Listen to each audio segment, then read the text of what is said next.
Sastra channel நேயர்களுக்கு நமஸ்காரம். அனுதினம் ஆனந்தம் நிகழ்ச்சியில் உங்கள் அனைவரையும் சந்திப்பதில் மிக்க மகிழ்ச்சி.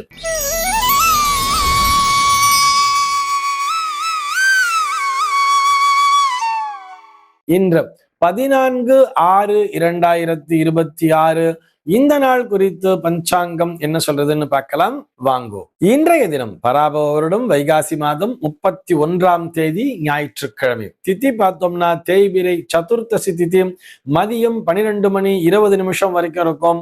அதனைத் தொடர்ந்து தேய்பிரை அமாவாசை திதியானது வந்து விடுகிறது. இன்னைக்கு நட்சத்திரம் பார்த்தோம்னா ரோஹிணி நட்சத்திரம் இரவு 10:12 வரைக்கும் இருக்கு. அதனைத் தொடர்ந்து மிருகசீர்ஷ நட்சத்திரம் என்பதும் வந்து விடுகிறது. இந்த நாள் முழுவதுமே ஒரு சித்தயோகம் கூடிய நாளாக அமைந்திருக்கிறது. இது போக பஞ்சாங்கத்திலே வரக்கூடிய யோகம் அப்படின்னு சொல்லி பார்த்தோம்னா இன்றைக்கு திருதி அப்படிங்கிற ஒரு நாம யோகத்தை கொடுத்திருக்கா. கரணம் பார்த்தோம்னா சகுனி அப்படிங்கிற ஒரு கரணம் மதியம் 12:20 வரைக்கும் இருக்கு. அதனைத் தொடர்ந்து சதுஷ்பாதம் என்கின்ற கரணமானது வந்து விடுகிறது. இந்த நாளானது ஒரு மேல் நோக்கு நாளாக அமைந்திருக்கிறது. இன்னைக்கு என்ன ஸ்பெஷல் அப்படின்னு சொல்லி பார்த்தோம்னா இன்றைய தினம் பஞ்சாங்கத்திலே சர்வ அமாவாசை அப்படிங்கிறத கொடுத்திருக்கா. ஆக இன்றைய தினம் அவசியம் எல்லோரும் முன்னோர் வழிபாட்டினை மேற்கொள்ள வேண்டியது. இதில் பலருக்கும் பலவிதமான சந்தேகம் என்பது வரும். இன்னைக்கு மதியம் 12:20 வரைக்குமே சதுர்த்தசி திதி இருக்குன்னு சொல்லிட்டீங்க, அதுக்கப்புறம் தானே அமாவாசை திதிங்கிறது வர்றது. நான் அப்ப மத்தியானம் 12:20 மேலதான் முன்னோர் வழிபாட்டினை மேற்கொள்ள வேண்டுமா? அது வரைக்கும் எனக்கு பசி தாங்காதே, நான் தர்ப்பணம் பண்றேன் ஒவ்வொரு அமாவாசைக்குன்னு சொன்ன மத்தியானம் 12:20 மேலதான் பண்ணணுமான்னு சொன்ன அதுபோல் அல்ல.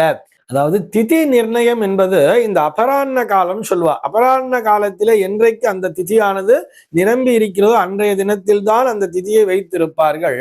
அதுக்காக நம்ம அபராண்ண காலம் வரைக்கும் வெயிட் பண்ணணுங்கிற அவசியம் இல்லை. நீங்க வழக்கம் போல் நான் காலையில 7 மணிக்கெல்லாம் பண்ணிடுவேன், 8 மணிக்கெல்லாம் தர்ப்பணம் பண்ணிடுவேன் ஒவ்வொரு அமாவாசைக்கும் அப்படின்னு நீங்க இருந்தேன்னா அதே போலவே இன்றைய தினமும் திதி மத்தியானத்துல வந்தா கூட நீங்க தாராளமா காலையிலேயே தர்ப்பணத்தை பண்ணிடலாம், உங்களுக்கு பசி தாங்காது அப்படின்னு வரும் பொழுது. பொதுவாக முன்னோர் வழிபாடுங்கிறது அபராண்ண காலத்திலே மேற்கொள்ள வேண்டும். மாத்தியானிக்கெல்லாம் பண்ணிட்டு பண்ணணும்னு சாஸ்திரம் சொல்றது.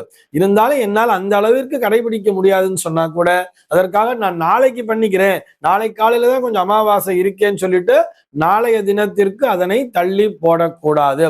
இன்றைய தினம் மதியம் 12 மணிக்கு மேல் 12:20 தான் அமாவாசை வந்தா கூட இன்றைய தினம் காலை பொழுதிலேயே நீங்க எப்பொழுதும் என்ன பழக்கம் வைத்திருக்கிறீர்களோ அந்த நேரத்திலேயே அந்த அமாவாசை தர்ப்பணத்தை செய்து விட வேண்டியது.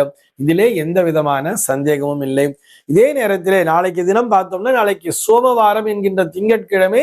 நாளைக்கு காலையில பார்த்தோம்னா நமக்கு ஒரு பஞ்சாங்கம் பார்த்தோம்னா அதாவது திருக்கணித பஞ்சாங்க ரீதியா பார்த்தோம்னா காலையில 9:24 வரைக்கும் கொடுத்திருப்பா. வாக்கிய பஞ்சாங்கம் பார்த்தோம்னா காலையில 8:24 வரைக்கும் கொடுத்திருப்பா. அந்த அமாவாசை திதியை எப்படி பார்த்தாலும் நாளைய தினமும் அந்த அமாவாசை திதி அந்த சோமவாரத்தோடு சூரிய உதய நேரத்திலே அந்த அமாவாசை திதியானது இணைந்திருப்பதால் நாளைக்கு அஸ்வத்த பிரதட்சணத்தை செய்ய வேண்டியது. அரச மரத்தை சுத்தி வருவா தெரியுமா, சோம அமாசோம பிரதட்சணம் பஞ்சாங்கத்துல கொடுத்திருப்பா. சோமவார அமாவாசை பிரதட்சணம் சொல்லிட்டு காலையில இந்த அரச மரத்தை சுற்றி வணங்க வேண்டியது. அது மிகவும் அபரிமிதமான நற்பலன்களை தரும். அதை இன்றைக்கே நினைவூட்டி விடுகிறேன். அப்படி அந்த அரச மரத்தை சுத்தி வரும்போது என்ன சொல்லணும் மந்திரம்? மூலத்தோ பிரம்ம ரூபாய மத்தியத்தோ விஷ்ணு ரூபினே அக்ரதக சிவரூபாய விருக்ஷராஜாயத்தே நமகா என்று சொல்லிக்கொண்டு நம்மால் எத்தனை முறை சுற்றி வர முடியுமோ 108 தடவை சுற்றி வரலாம். என்னால அவ்வளவு தூரம் சுற்றி வர முடியாதுன்னு நினைச்சாலும் ஒரு 16 முறை சுற்றி வந்தாலே கூட போதுமானது. ஆனால் அவசியம் எல்லோரும் இயன்றவரை நாளைய தினம் காலை பொழுதிலேயே ஒரு 8:30 மணிக்குள்ள கூட நமஸ்காரத்தை பண்ணிட்டு வந்துடலாம். காலையிலேயே சூரிய உதயம் ஆகும் பொழுதே போயிட்டு ஸ்நானத்தை பண்ணிட்டு அதிகாலை பொழுதிலேயே போய் அஸ்வத்த பிரதட்சணத்தை மேற்கொள்ள வேண்டியது. இது போக இன்றைய தினம் திருக்கோஷ்டியூர் நம்பியினுடைய திருநக்ஷத்திர நாளாகவும் அமைந்திருக்கிறது. சயின்டிபிக்கலா பார்த்தோம்னு சொன்னா இந்த பிளட் குரூப்னு சொல்றோம் இல்லையா, ரத்தத்தினுடைய வகைகள் A positive, O positive, B positive, AB பாசிட்டிவ்லாம் இல்ல ஏ நெகட்டிவ், ஓ நெகட்டிவ்லாம் பிளட் குரூப்ஸ் இருக்கு இல்லையா. இந்த ரத்தத்தினுடைய வகைகளை பிரித்து கண்டுபிடித்த அந்த சயின்டிஸ்டோட பேர் என்னன்னு சொல்லி பார்த்தோம்னா கார்ல் லான்ஸ்டைனர் அப்படிங்கிறது அவருடைய பேரு. அவருடைய பிறந்த நாளாக இந்த நாளானது அமைந்திருக்கிறது. அதனால இன்னைக்கு என்ன பார்த்தோம்னா உலக இரத்த தான தினமாக வைத்திருப்பார்கள். ஆக முடிந்தவர்கள் எல்லோரும் இன்றைய தினம் ஆங்காங்கே அந்த ரத்த தான முகாம்ங்கிறது நடந்துட்டு இருக்கோம். இன்றைய தினம் அந்த வேர்ல்டு பிளட் டொனேஷன் டே அப்படிங்கிறதே வச்சிருக்கா. முடிந்தவரை ரத்த தானத்தினை செய்ய வேண்டியது. இதுல நிறைய பேருக்கு ஒரு சந்தேகம்ங்கிறது வரும். ரத்த தானம் செய்வது என்பது சாஸ்திர விரோதம் என்பது போல் நிறைய பேர் சொல்லிக் கொண்டிருப்பார்கள். அது பற்றி நம்ம மற்றொரு நாள் விரிவாக விவாதிக்கலாம். ஆனால் அடியேனை பொறுத்தவரை ரத்த தானம் செய்வதில் எந்த விதமான தவறும் இல்லை என்பதே அடியேனினுடைய தாழ்மையான கருத்து. சென்னையை பொறுத்தவரை இன்றைய தினத்தினுடைய சூரிய உதயம் என்பது காலை 5:46 சூரிய அஸ்தமனம் என்பது மாலை 6:32 சந்திர அஸ்தமனம் என்பது மாலை 5:53 சந்திர உதயம் என்பது நாளைய தினம் அதிகாலை 5:39 சம்பவிக்கிறது. நல்ல நேரம் பார்த்தோம்னா இன்றைய தினம் காலை 7 மணி முதல் 8 மணி வரையிலும், மதியம் 2 மணி முதல் 3 மணி வரையிலும் நல்ல நேரமே. சென்னையை பொறுத்தவரை இன்றைய தினத்தினுடைய ராகு காலம் என்பது மாலை 4:56 முதல் 6:32 வரையிலும், யமகண்டம் என்பது மதியம் 12:09 முதல் 1:44 வரையிலும், குளிகை காலம் என்பது மதியம் 3:20 முதல் மாலை 4:56 வரையிலும் சம்பவிக்கிறது. தினாந்தம் பார்த்தோம்னா இன்றைய தினம் இரவு 1:33 கொடுத்திருக்கா.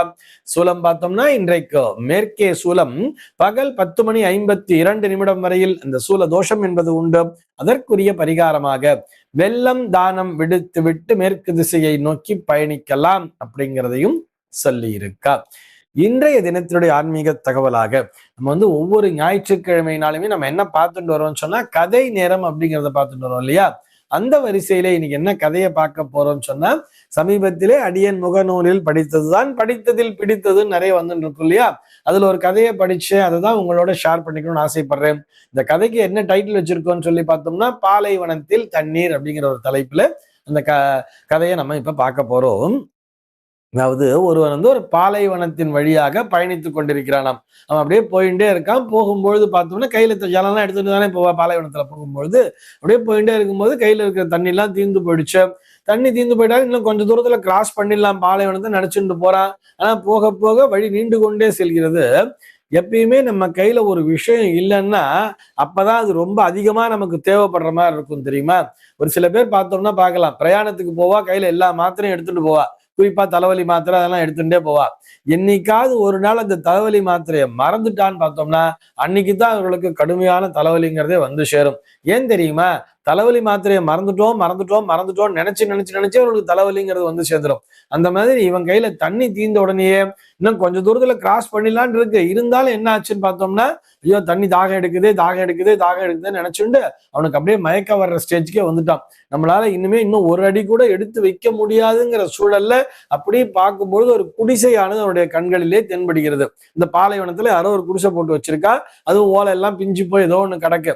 சரி எதுக்கும் அங்க போய் பார்க்கலான்னு சொல்லிட்டு கிட்ட போய் பார்த்தா அந்த குடிசைக்குள்ளாக அதை ஓலை கொட்டான்னு வச்சுக்கலாமே, குடிசையில ஒரு ஓலை கொட்டா மாதிரி போட்டிருக்கு.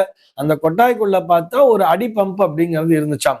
அந்த அடிப்பம்பு பக்கத்திலேயே ஒரு போர்டு எழுதி மாட்டி இருக்கா. பக்கத்துல ஒரு ஜக்கு அப்படிங்கிறது இருக்கு. அந்த ஜக்கு நிறைய ஜலம்ங்கிறது இருக்கு.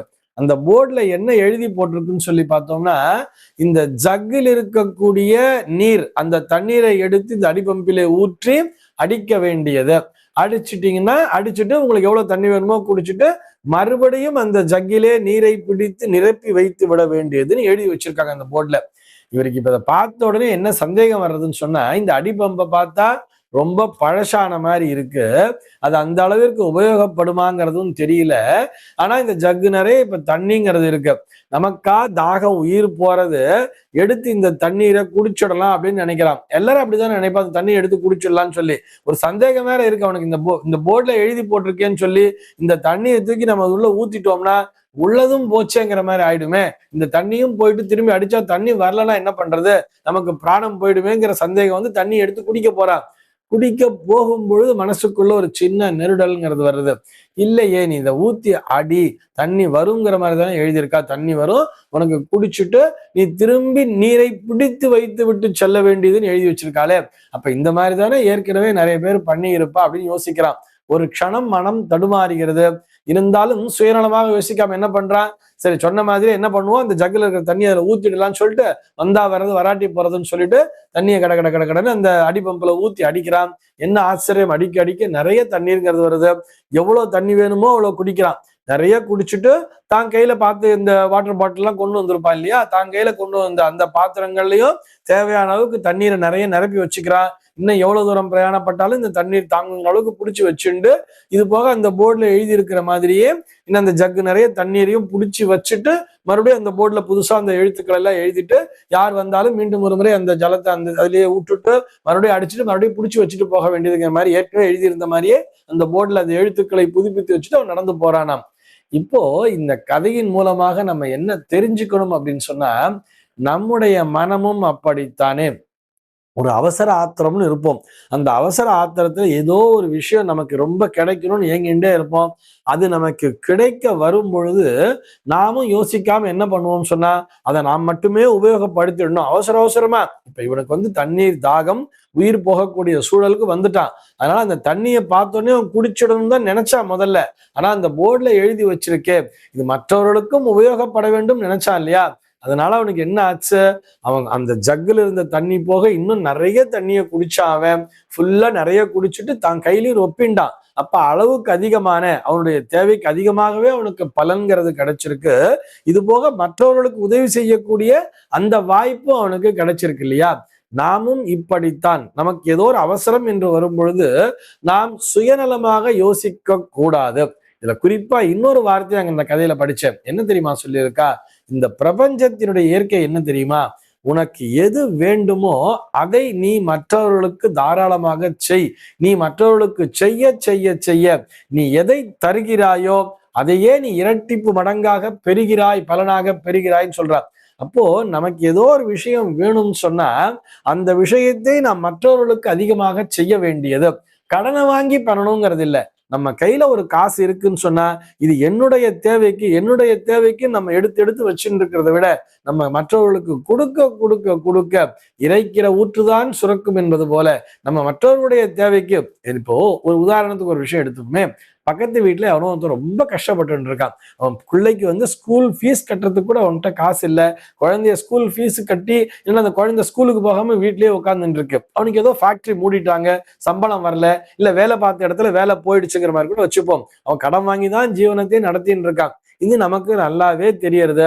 குழந்தை ஏன் ஸ்கூலுக்கு போகலன்னு கேட்கிறோம். ஸ்கூல் ஃபீஸ் கட்டுறதுக்கு பணம் இல்லை, இல்ல நோட் புக் வாங்குறதுக்கு பணம் இல்லை, அதனால கட்டலைன்னு அவ சொல்லும் பொழுது நம்ம என்ன பண்ணணும், உடனே நம்ம பிள்ளைய நம்ம ஸ்கூலுக்கு அனுப்பிச்சிருக்கோம் இல்லையா, இல்ல நமக்கு அடுத்த டேர்ம் ஃபீஸ்க்காக நான் என் பிள்ளைக்கு சேர்த்து வச்சுட்டு இருக்கேன்னு இல்லாம இந்த டேர்முக்கு நம்ம அந்த குழந்தைக்கு கொண்டு போய் ஃபீஸை கட்டிடுவோமேன்னு சொல்லிட்டு நம்ம கொண்டு போய் அந்த பிள்ளைக்கு ஃபீஸை கட்டிட்டோம்னு சொன்னா அடுத்த டேர்ம் என்ன, காலாகாலத்துக்கும் நமக்கு வந்து அந்த ஃபீஸுங்கிறது இறைவன் கொடுத்து கொண்டே இருப்பாருங்கிறதுக்காக ஒரு எக்ஸாம்பிளுக்காக சொல்றேன்.